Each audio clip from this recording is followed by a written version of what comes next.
Hey everyone, thanks for coming back to my channel where we discuss everything about breakups, how to cope, how to choose healthier, how to recognize red flags, and just basically how to get over a real devastating breakup because they are devastating. I'm actually out on a walk today and decided to share some of my thoughts about some of the lost activities and interests that we experience when we're in an unhealthy relationship. We have to understand how devastating these breakups can be, and one thing that I do want to stress is that this is not a channel where I'm claiming that this is a substitute for therapy. By no means is it. Please see this channel as something that's supportive and a channel that gives you some insight about relationships and your behaviors. So if you're in an abusive relationship, please get help. I can't stress it enough. Therapy is really the way to go, and it's what's going to help you cope and work your way out of a controlling, emotionally or physically abusive relationship. When we get out of these toxic relationships, we tend to forget about ourselves. We spend so much time focusing on the other person, trying to make the relationship work, and we forget about ourselves. We forget about our interests, our dreams, our talents, the things that we're really passionate about. We tend to put them aside. And many times we tend to think that we're not even capable of all of these things. Well, there's a lot of cars passing by. It's a nice day though. Weather's gorgeous, but these are the kind of things that we forget to enjoy. Going out for a walk, maybe crafting or reading a book or baking, cooking, taking dance lessons, working out. All of these great activities that we take for granted and we forget that are available for us to do. When you're so consumed with the relationship, there's no room in your mind, there's no motivation, and you're possibly in a state of depression. Also anxiety, you're in a fight or flight state most of the time. And just think about all of the years that can go by in this state. You hardly recognize yourself. By the time you realize it's time to go, who am I?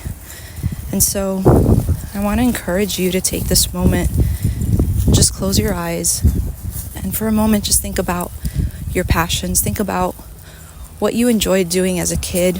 What did you like to play? So take a minute, take a pause, and think about, what would you be doing? What have you put off? What would you like to do that could really fulfill you? That could be maybe getting into martial arts. That could be maybe getting into music lessons.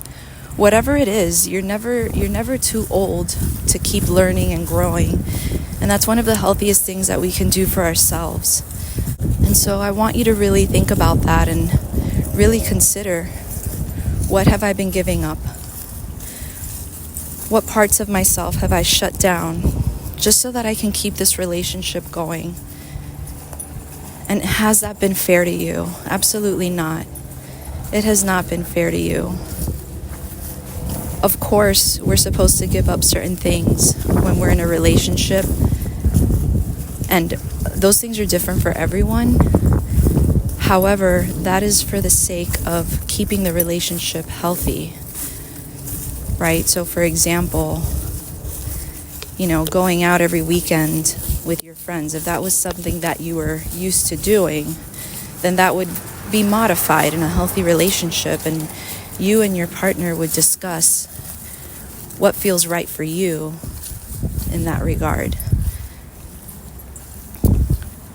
However, all of these other activities that I'm talking about are activities that enrich your life, that stimulate your mind in a positive way, that help you feel cared for and loved by the time you're done with them. These are all things that you would do for a child. Why not do it for yourself? And so I strongly encourage you to pay attention. Pay attention throughout the day, and you might have reached a point where you don't even know what you like, and that's a very common reality for most who endure these types of relationships. And if that's where you are, then I strongly think that considering some of your interests would help. Even if you haven't taken a class, or even if you haven't, played an instrument before, or gotten into maybe baking, or just things that you wanted to do, right?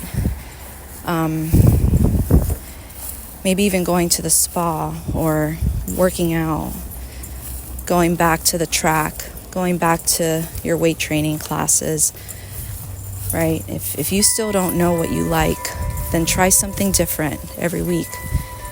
You owe it to yourself. You've ignored yourself for a long time. That inner child that you have has been neglected for a long time as a result of this relationship. And so I think that practicing self-care is a real good way to bring some focus back to yourself, and to help you get in touch with yourself, with your needs. Respecting and honoring those needs really make it real. If we do this enough for ourselves, we will start to expect that others do it to us. We will carry ourselves such that people will see and realize that we are worthy of respect. And so honoring yourself, taking care of yourself, taking the time to do the things that you love is really a way to give back to yourself and to your nervous system. It's a true part of healing that we will undergo once we're at the brink of letting go of these relationships. I'm definitely giving myself a little bit of love today, and just going out and enjoying some of my outdoors. So take care, get some rest, get some time to yourself, and deposit some love into your bank. Have an awesome day.